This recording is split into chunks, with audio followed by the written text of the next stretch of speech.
வணக்கம் வணக்கம் வணக்கம் நண்பர்களே. அதாவது செந்தில் பாலாஜியுடைய வழக்கில் நாளை மறுநாள் பார்த்தீங்கன்னா விசாரணை நடைபெற இருக்கிறது. அதற்கு முன்னாடி நம்ம சேனலில் நீங்கள் புதுசாக இருந்தீங்கன்னா ஒரே ஒரு சப்ஸ்கிரைப் பண்ணி பெல் ஐக்கானை கிளிக் பண்ணி வச்சுக்கோங்க. நம்ம சேனலில் வர அப்டேட்ஸ் எல்லாமே மிஸ் பண்ணாமல் இருக்க இது ரொம்ப ரொம்ப உதவிகரமாக இருக்குங்க. அமைச்சர் செந்தில் பாலாஜி வழக்கில் அமலாக்கத்துறையின் மேல்முறையீடு மீதான விசாரணை நாளை மறுநாள் விசாரணை நடைபெறுகிறது அப்படின்ற ஒரு தகவல் கிடைத்திருக்கிறது.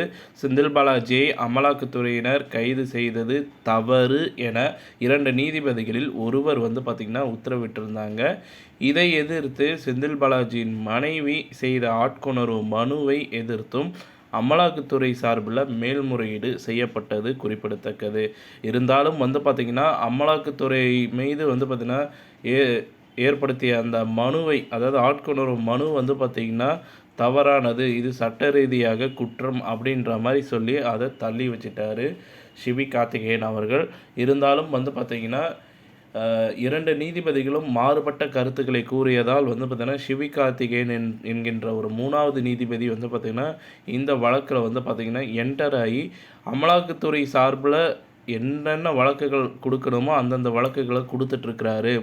ஸோ இது பார்த்திங்கன்னா அமலாக்கத்துறையின் சாதகமாக தான் முடிகிறது. செந்தில் பாலாஜியின் மீது பார்த்திங்கன்னா இந்த கேஸ் பார்த்திங்கன்னா முடிகிற மாதிரி தெரிலன்னு சொல்லிட்டு நிறைய பேர் பார்த்திங்கன்னா அவருடைய கட்சி ரீதியான அரசியல் பிரமுகர்கள் குற்றம் சாட்டிகிட்டு இருக்கிறாங்க.